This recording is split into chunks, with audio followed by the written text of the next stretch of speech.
Good morning, everybody. Glad you could tune in this morning. Psalm 123. We'll go ahead and take a quick look at that.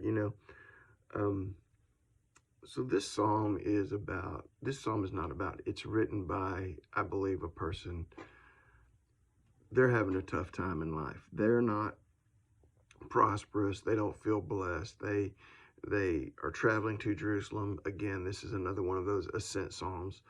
They're traveling to Jerusalem, and as they look at Jerusalem and they realize they're getting closer and they're drawing closer to God, and they begin to look and they take stock of their life. They live far away, which in their mind means they live far away from God.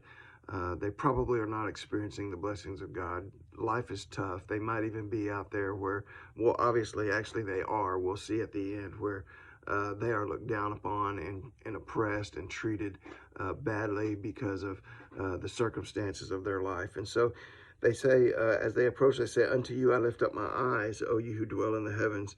Behold, as the eyes of the servants look to the hand of their masters, as the eyes of a maid to the hand of their mistress, so our eyes look to the Lord our God until he has mercy on us." So he's looking up and he's saying, we are looking to God. I'm looking to God. And he talks about doing it as a servant to their master, a maiden to her mistress. And the idea is one, being dependent upon them. The servant was dependent upon his master for everything, protection, provision, everything. And he is acknowledging that he is completely and totally dependent upon God. And it's also in submission, because the servant, the maiden, they submit themselves to their masters and to their mistress, and they submit to do their will. And so he's also looking in submission. So he's looking in both of those ways. He's looking to God. He's saying, I'm looking to the throne room of God, and God, I'm asking you to have mercy on us. He says, have mercy on us, verse 3, O Lord, have mercy on us, for we are exceedingly filled with contempt.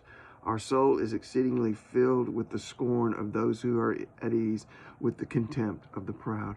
And so his cry and his prayer to God is, God, I need you to just, I need you to have mercy on us. And you see, the thing is that he wasn't living this great life. He wasn't living this life that was blessed and prosperous. But when he saw Jerusalem, and when he understood that when he looked to God, he understood that there was an ideal, and he understood that it was by faith that God was going to bring him ultimately to this ideal and to this place where he was going to be in the presence of God, and he was going to live among God's riches. And so he looked by faith, and he prayed and he asked God by faith to have mercy on him. I know I'm supposed to tell you, I say that tongue in cheek, I hope you realize that I'm supposed to tell you that, if you'll just have faith and you'll follow the Lord, you're going to just prosper, and your faith is just going to help you. Everything's going to go your way. You're going to get through everything. You're going to work through everything. I was contemplating when I was thinking about that person in Psalm 123. I was thinking about the people in Hebrews chapter 11. Hebrews chapter 11 we call the Hall of Faith, or the roll call of faith. And it's all the great people of faith of the Old Testament. And it talks about Abraham and Sarah and Noah and all these people. I want you to listen to verse 13 in Hebrews chapter 11. It says, these all died in faith. Listen, not having received the promises, but only seeing them far off, assured them, embraced them, and confessed that they were strangers and pilgrims on the earth. They died without receiving the promises. They only by faith saw them a distance off, and it kept them moving forward. At the end of chapter 11, it talks about people who went through torture. They were stoned, they were sawn in two, they were killed with the sword, all kinds of affliction. And it says, and all these, having attained a good testimony through faith, did not receive the promise, but God provided something better.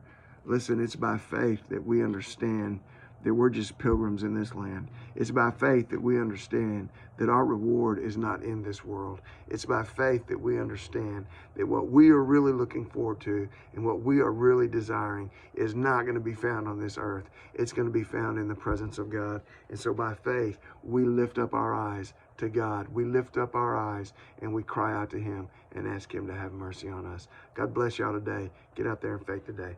Amen. Bye.